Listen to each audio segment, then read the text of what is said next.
It's time for the Daily Standup Podcast presented by AgileDad with your host, Lee Henson. Without any further ado, let's get started. Welcome. I have a treat for you today. Let me tell you who I have with me. I have a good friend, a co-partner in a Scrum Alliance world, Mr. Chris Diller. Chris is a leadership coach and an Agilist, he points out, which I think that's important, and we'll talk about that in a few minutes. But he's also a certified team coach through the Scrum Alliance, which I think is awesome. So now you have a certified team coach and a certified Scrum trainer on the same podcast. Welcome, Chris. How are things? I am doing great. Things are great. Great to be here today.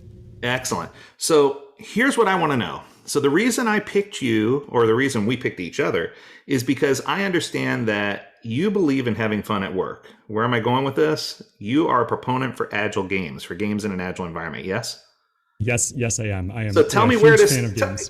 Tell me more. Tell me where this is coming from. Tell me more about how games can be applied, and just a little bit about where this came from and how did you move it?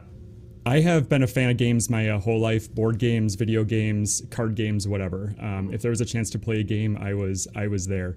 And several years ago, I was playing the game Pandemic with my brother. This game was a lot more fun before COVID. It got a little too real in 2020, but as I was playing the game, I realized there were so many parallels in that game to agile development. Things like MVPs showing up, things about specialization and a cooperation. And I started to wonder if I could maybe use that as a teaching tool in the coaching work I was doing. So I put together a little workshop. I ran it as a trial with some coaches on my coaching team. I ran it with a team and got really great results out of it. And that was kind of the moment when I saw the real power of using games to help unlock teams, help change mindsets, help people see things in maybe a different way.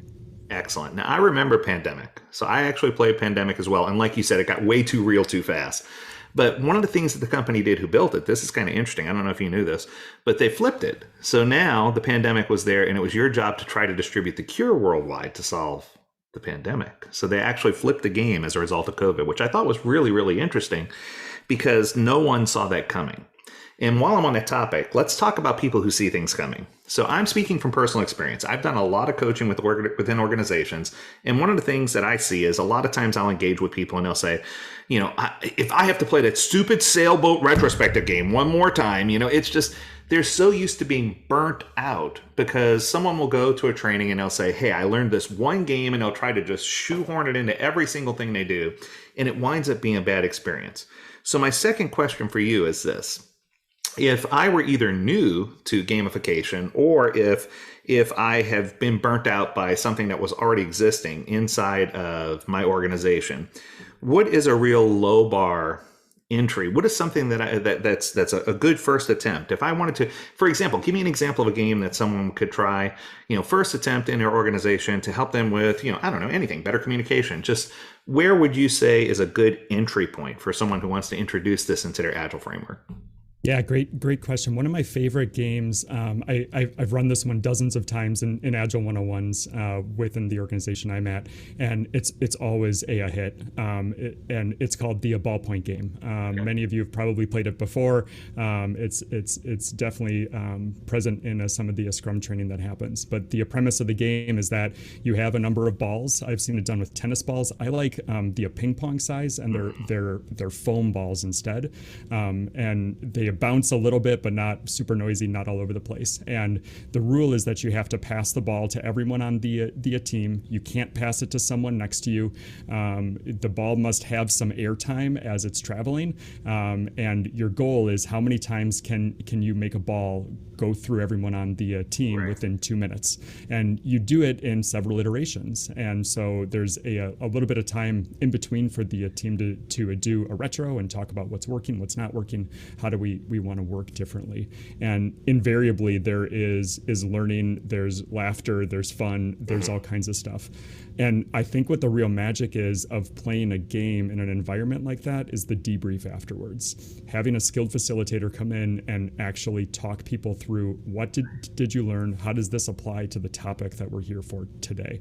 And that's what kind of differentiates I think, just playing a game and using that a game to actually shift someone's mindset or teach them something new. I actually got a chill. The hair on my arm stood up when you said that, because I recalled something that happened, and this is true. So I had a young lady who came to my class, and it was a CSM class. So it's simple. Level 1, Certified Scrum Master class. She said that my class was her third time taking it. And I'm like, why are you taking this for a third time? I'm like, it's CSM. And she went on to tell me, and this is true. She says, the previous 2 instructors, she says, I learned how to build spaghetti tower. She says, I learned how to do a string game. We did a sailboat game. We did this, we did that. She says, I went back to work and I had no clue what I needed to do. She goes, but boy, I could build one mean spaghetti tower. And, it hit me, because I think the piece that you brought in just now is so critical, that it's not just about playing the game, but it's about applying the game to real life scenario, and that debrief, that critical piece at the end where people gain the knowledge that they need to as a result of doing it and understand how or why this applies in a real world environment. Speaking of real world environment, I have one more addendum to that question before I ask you your last one. And that is in a virtual environment. The ballpoint game sounds great, but if I'm on Zoom, it's going to be hard for me to pass the balls. Have you made any adaptations for people who are working in a virtual world or the hybrid world at this point? Yeah, we found a couple different options that work in the virtual environment. One of them is called Conquer the Numbers, and it's a similar concept, but the team is trying to count as high as possible. And the rule there is no 2 people can be talking at the same time. And so you've got to figure out, how do we know whose turn it is next? How do we keep things going? If anyone says anything besides the number, they have to start over back at 0. So there's some really similar applications there. There's another one that I found online from another guide level person within Scrum Alliance, and it was around using haikus, and you had to read a haiku in a specific order. And for that one, there were 3 different haikus, and as the facilitator, I would change the team's focus in the middle. So I'd say, now focus on number 2, and they'd have to pick up where they left off on number 2, and then go to number 3 and hop back to number 1, and keep track of where they were. So those are a couple of ones that have adapted kind of different applications of how they're applicable, but certainly you can still have fun. And one of the things that I do when I'm teaching in my training classes, especially when I'm teaching about WIP limits, work in progress limits, or when I'm teaching about the importance of understanding the difference between severe context switching and pure multitasking, and that multitasking is not a real thing for most people, but context switching is. And when you context switch, how much, what percentage of your strength do you lose when you context switch, right? So I do one with 3 columns, and I'm just throwing it out here. And the first column is, so the first column has a value at the top, and the value is normally something like Z-A/3. The second column is the word Piro, P-I-R-O, with the word yes in parentheses. The third column is X7. And what I have people do is they have to put 1 entry in each column, but they can't advance to the next row until they have an entry in each column. And then I tell them what the columns mean. Letters of the alphabet backwards from Z to A, skipping every 3rd letter. The planets in our solar system are in reverse order from Pluto back to Mercury, closest to the sun. Yes, Pluto is a planet. And multiples of 7, beginning with 0. And it takes your mind to 3 completely different places, and it shows them the inefficiencies of having to jump from one to the next to the next. It's very similar, but what I found is people crack up laughing while they're doing this, and they have such a good time, and I give them a set amount of time.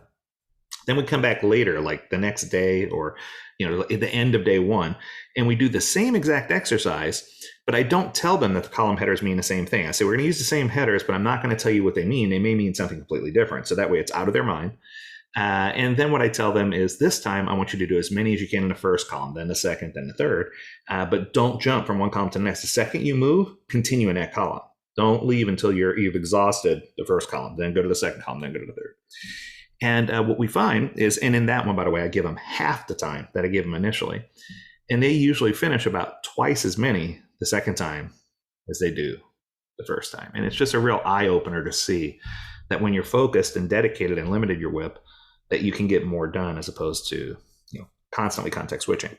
So I love that. And what it comes up for me there is also the idea that one of the parallels I'm seeing is that when you deliver column one there, you've got a finished product and you can ship that today and start getting value on it today. Yes. Right. And if I'm and doing feedback. all three at once, yes, and feedback so I can make it better. Maybe I don't need to skip every third letter. Maybe I need to skip every fourth. Right. Yep. And so you can get that feedback now.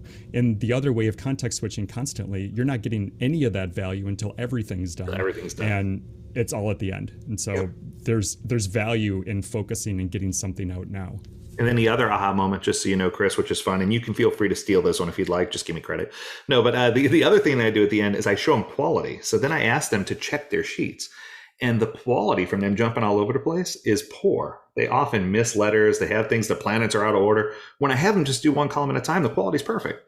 They don't miss a beat. Every single time it's right. And they're just like, how do you do this? And then I really bust their chops. I tell them I only give them half the time the second time than I did the first time. And so they can double that number. And when they realize that they're 3 to 5 times more productive just by not context switching, and that the quality is higher, and that they can get that immediate feedback, and that they're getting things to market faster so they can recognize return on investment, it's just a powerful tool. So I guess, Chris, what I'm trying to say is I'm not trying to steal your thunder, but gaming in Agile is an important topic. It's something that really can change things. And that's going to lead me to my third question for you. My third question is, I've seen a lot of Agile done wrong. I've seen a lot of Agile in name only. I've seen a lot of Agile, done with credibility from a book. According to the book of who, here's the 3 things we need to do. According to the book of who, here are the 3 things we need to do. It never works. And then they come to seek your services, which I think is great. So my question is, if you could see one contribution that could be made whether it's using gaming or whether it's a different contribution, I'm totally open to a different answer, that would help teams get back on track, because there's a lot of organizations I'm seeing right now where they've fallen off or they've done things wrong. How can they use this tool or any other tool that you'd recommend as an outlet? What would you, if you gave that one piece of the silver lining, a gold advice, not silver bullet, but that piece of advice that they couldn't live without, something that they should be paying attention to right now, what would it be? I think for me, it's really teams taking a long, hard look at themselves and being critical about the way that they're working. I think about like the 12th Agile principle, right? We talk about inspecting and adapting at regular intervals. I see a lot of teams inspecting, or at least a lot of teams complaining about the reality they're in. I don't see a lot of adapting. I don't see a lot of, given this reality that we find ourselves in, how can we act differently to be more effective?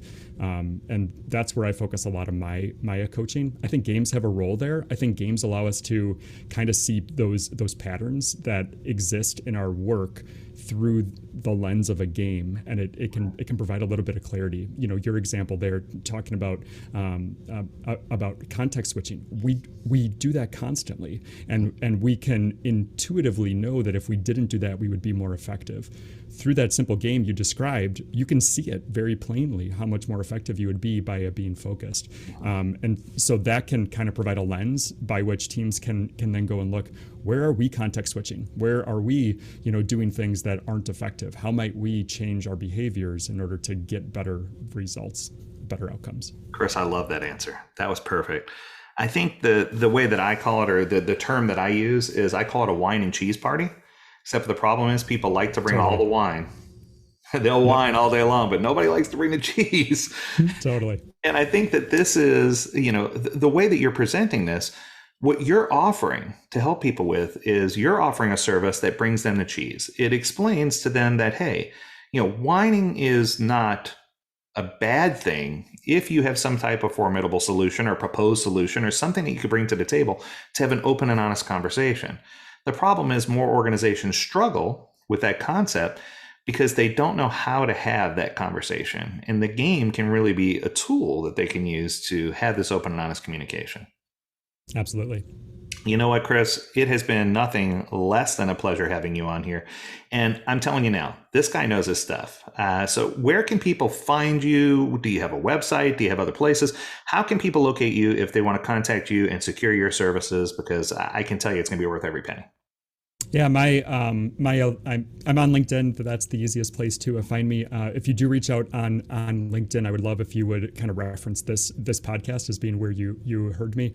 I meet a lot of people, a lot of different places, and for me, it's just super helpful to know where people are coming from. You can also find more about me at dillercoaching.com. I also co-host a meetup. We're based out of the Twin Cities in Minnesota. It's Agile Games Twin Cities. We're still meeting virtually now, so we've had people from all over the U.S., all over the world, joining in our meetups. So we meet on the second Thursday of every month. We'd love to have you join us there as well. That's agilegamestwincities.com. So agilegamestwincities.com, and it's the second Tuesdays? Yeah, second Thursday. Second Thursday. Second Thursday. Yep, at 8 a.m. Central Time. That's perfect. I'll tell you right now, that sounds like a lot of fun. Is it like an hour, or is it generally? Yep. We normally go about an hour, a little bit shorter sometimes. We try to have a game every month. So we've played Pandemic, we've played Conquer the Numbers, we've played the haiku game. I may steal your game here and play that one in an upcoming month here as well. There you go. Let me tell you, it's amazing to me when you see the gifts and the talent, from different Scrum Alliance authorities, right? From people who are trainers, from people who are coaches. There's true power, and this is something I sincerely believe in. I took my original training many moons ago from Ken Schwaber, and one of the things that he told me, one of the things that he pointed out, he says, the power of the Scrum Alliance isn't going to be in the material that the people provide. The power of the Scrum Alliance is going to be in the experience that the trainers and coaches have, that they're going to be able to bring into organizations to make a true difference, to transform the world of work, to change the way people do things, to change critical behaviors and create patterns. And Chris, I'm honored that you took the time to be on the show. I appreciate it. And I can tell you that through gamification and through the things that you're doing, you are helping people see things. And I love the way you positioned this through a different lens. And that's so important, because I think that there's so many tools. Anyone can get a tool out there, and anyone can go download a game or go research a game or Google a game and try it. But if you don't understand the contextual nature behind it, if you don't understand how to do the debrief after, it sort of loses its value. And I'm just so proud to have someone like you in a community that does this, because it's needed. It's desperately needed. Too many people are all work and no play. We all know what that means, right? Yeah. Well, thanks so much for having me. This is definitely an area I have a lot of passion around. And I'm all about helping teams get a better. And I love that I can do that through the power of games. Very good. Well, I'm going to drop additional information about Chris in the links below. So if you have comments, please make sure you put those. And whatever you do, go hit up that meetup. I think it's worth it. And I think it'll be fun. Even if you just visit one time just to see what it's all about, I think it'd be a great opportunity. So thanks again, Chris. And as always, we encourage you to stay healthy, stay well, and stay agile. Until next time, do take care.